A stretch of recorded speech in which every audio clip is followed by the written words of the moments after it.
আজকের প্রধানমন্ত্রী বঙ্গবন্ধু তার বাঙালির অনুভূতি, শক্তি, সাহস, প্রেরণা, যিনি বঙ্গবন্ধুবিহীন বাংলাদেশে বাঙালিকে ঐক্যবদ্ধ করে এক অনন্য উচ্চতায় দেশটাকে নিয়ে গিয়েছিলেন অসাম্প্রদায়িক চেতনা, সেই সকল প্রধানমন্ত্রী শেখ হাসিনাকে হত্যা করার জন্য, তিনি তখন বিরোধী দলের নেত্রী, তাকে হত্যা করার জন্য বিএনপি, জামাত, সরকারের পৃষ্ঠপোষকতায় গ্রেনেড নিক্ষেপ করে হত্যা করতে এসেছিল নারী নেত্রী আইবি রহমান সহ 22 জন আমাদের সাথী জীবন দিয়েছিল। তাদের বিদেহী আত্মার মাগফিরাত কামনা করি। নেত্রী সেদিন আল্লাহ রক্ষা করেছিলেন। আজকে সেই আগস্ট মাস, আপনি যে প্রশ্ন করছেন এই ব্যাপারে আমি কোনো উত্তর দেব না। আমি, যেহেতু জুলাই মাস, এই মাসে আপনারা জানেন অবৈধভাবে, অসাংবিধানিকভাবে ছাত্র জনতা পুলিশ হত্যা করে গণতন্ত্রকে হত্যা করেছিল। সেই গণতন্ত্র হত্যাকারী, অবৈধ বা অসাংবিধানিকভাবে ক্ষমতা দখলকারী সাম্রাজ্যবাদী অপশক্তির কেড়ানক ৭১-এর পরাজিত শক্তিদের পৃষ্ঠপোষকতায়, তাদের সহযোগিতায়, জঙ্গিদের সহযোগিতায় আজকে বাংলাদেশে অবৈধভাবে ক্ষমতা দখল করে। জি, সেই প্রসঙ্গটাতে আসি। আপনারা বলছেন যে জঙ্গিদের সহায়তায় অবৈধভাবে ক্ষমতা দখল, সেই প্রসঙ্গটিতে আমি কথা বলতে চাইবো আপনার সাথে। কিন্তু আপনি কেন আসলে ওই বৈঠক প্রসঙ্গে বলবেন না? এটা কি কোনো গোপন বৈঠক? এই বৈঠক প্রসঙ্গে বলবো না, আপনারে পরে বলবো আমি ফোনে। আচ্ছা, এই বৈঠকে কারা ছিলেন, কি নির্দেশনা, এই বিষয়ে কিছুই জানানো যাবে না?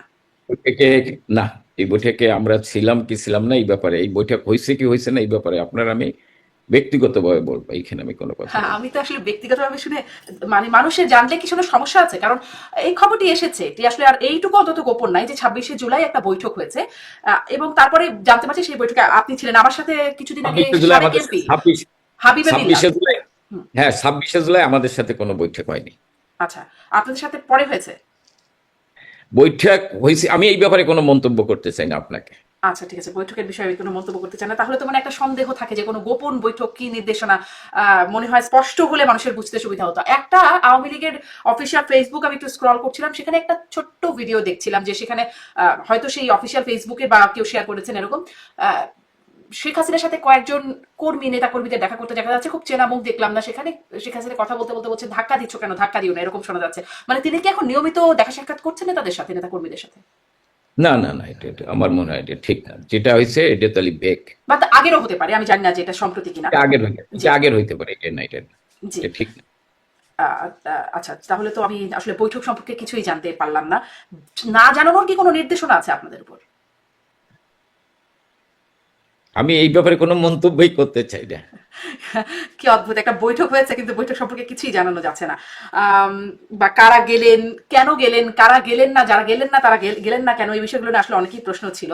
যাই হোক, যেহেতু আপনি কোনোই মন্তব্য করবেন না, তাহলে আমি যাই, সামনে নির্বাচন, 2026-এর ফেব্রুয়ারিতে, ফেব্রুয়ারির প্রথমার্ধে নির্বাচন জানাচ্ছে সরকার।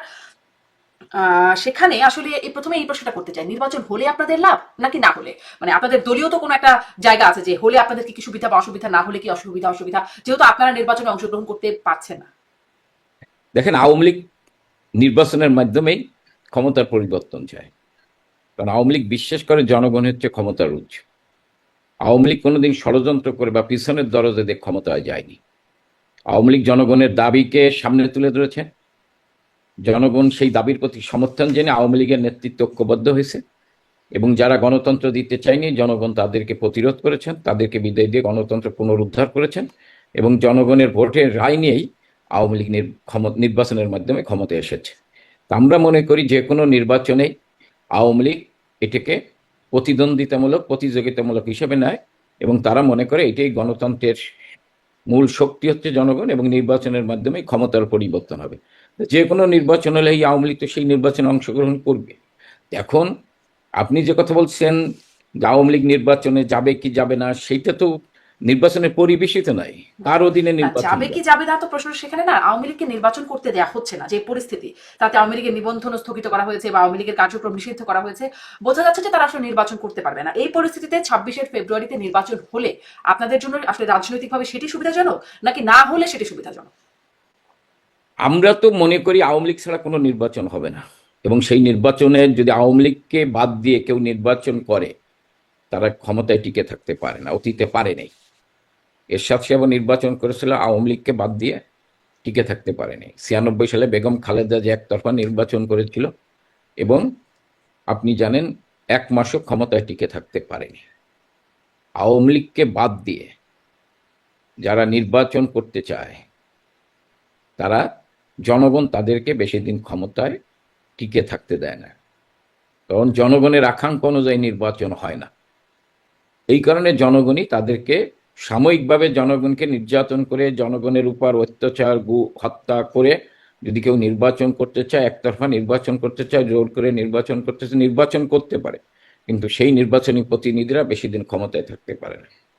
যেমন করে আসলে 24-এ আপনারা নির্বাচন করেছেন এবং তারপরে ক্ষমতাচ্যুত হয়েছেন, এরকম কোন পদ্ধতিতে নাকি অন্যরকম কিছু? 24-এ যেটা ক্ষমতার পরিবর্তন হয়েছে সেটা হচ্ছে সাধারণ মানুষকে হত্যা করে, পুলিশ হত্যা করে, সাধারণ ছাত্রদের হত্যা করে, সাধারণ ছাত্রদের সাথে প্রতারণা করে। আপনার সেদিন মনে আছে সাধারণ ছাত্রদের স্লোগান ছিল বঙ্গবন্ধুর বাংলায় বৈষম্যের ঠাঁই নাই।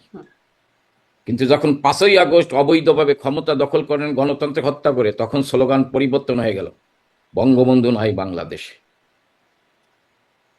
আজকে সেই আন্দোলনে যারা ছিল তারা বলছেন জুলাই কোনো আন্দোলন না। Professor M.A. আকাশ, ঢাকা বিশ্ববিদ্যালয়ের শিক্ষক, উনি বলেছেন জুলাই কোনো আন্দোলন না, এটা জুলাই হচ্ছে জনগণের সাথে প্রতারণা করা হয়েছে।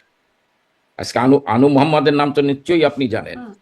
তিনি বলেছেন এই যে ডক্টর ইউনূস তথাকথিত জুলাই যে ঘোষণা দিয়েছেন, বলছেন এইটা ইতিহাস বিকৃতি করার জন্য এই ঘোষণা দেওয়া হয়েছে। তারা কিন্তু, যারা ওই আন্দোলনের সাথে ছিল, তারা বুঝছে এটা প্রতারণা করা হয়েছে, প্রতারণা করে অবৈধভাবে ক্ষমতা দখল করেছে, যার ফলে আজকে তারাই আজকে বলছেন, কেউ বলছেন প্রতারণা, কেউ বলছেন ইতিহাসকে বিকৃতি করার চেষ্টা করছে। বাস্তবতাই ইতিহাসকে মুছে ফেলার জন্য এই তথাকথিত জুলাইয়ের আন্দোলন হয়েছে।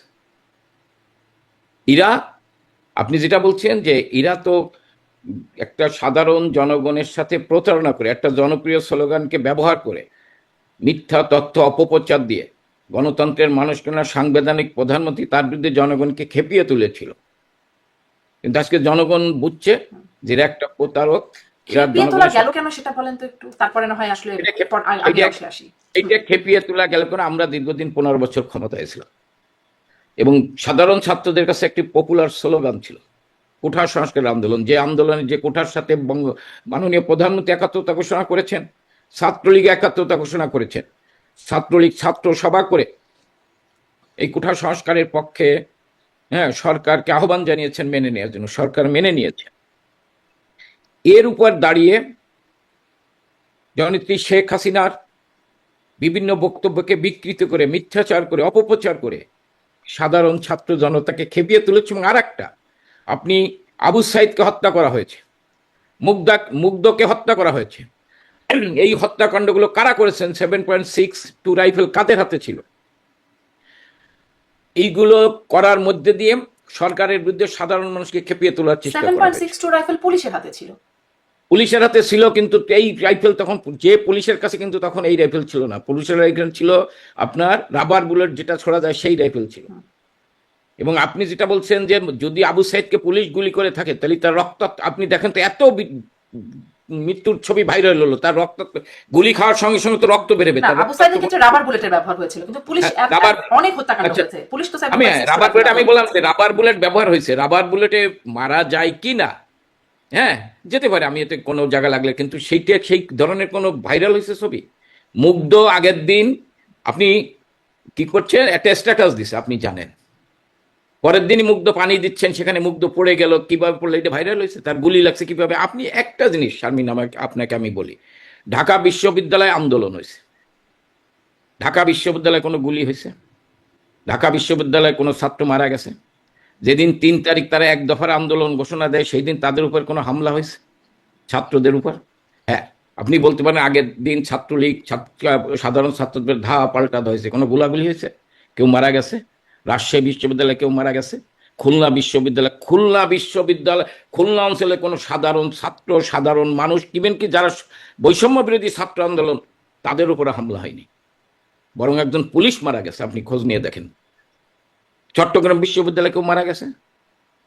তাহলে যদি ছাত্রলীগ সাধারণ ছাত্রদের উপর হামলা করতো, তাহলে বিশ্ববিদ্যালয়গুলো রক্তাক্ত হতো। আমি মনে করি, আপনি দেখেন জাতিসংঘের প্রথম রিপোর্ট যেটা দিল, আপনি জানেন যে 24-এর 16ই জুলাই থেকে 8ই জুলাই পর্যন্ত 8ই আগস্ট পর্যন্ত 650 জন মারা গিয়েছেন।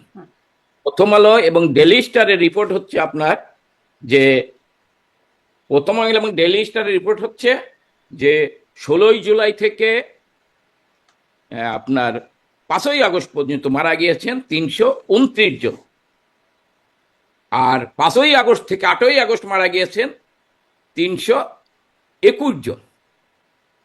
তাহলে আর জাতিসংঘ বলছেন 650 জন, প্রায় কাছাকাছি।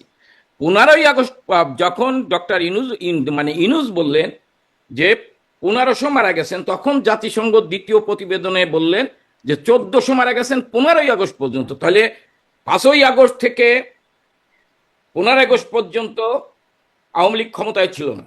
এটা হচ্ছে 1 জুলাই থেকে 15 আগস্ট পর্যন্ত, জাতিসংঘ যেটি 1400 মানুষের কথা বলছে। 15ই আগস্ট পর্যন্ত, 15 আগস্ট পর্যন্ত তো মারা গেছে। তাহলে আমি প্রথম আলোর লিস্ট অনুযায়ী যে 16ই আগস্ট থেকে 16ই জুলাই থেকে 5ই আগস্ট পর্যন্ত মারা গেল 329 জন, বাকি মারা গেল 15ই আগস্ট পর্যন্ত। তাহলে এই হত্যাকাণ্ডের জন্য কারা দায়ী? এই হত্যাকাণ্ডের কেন বিচার হবে না?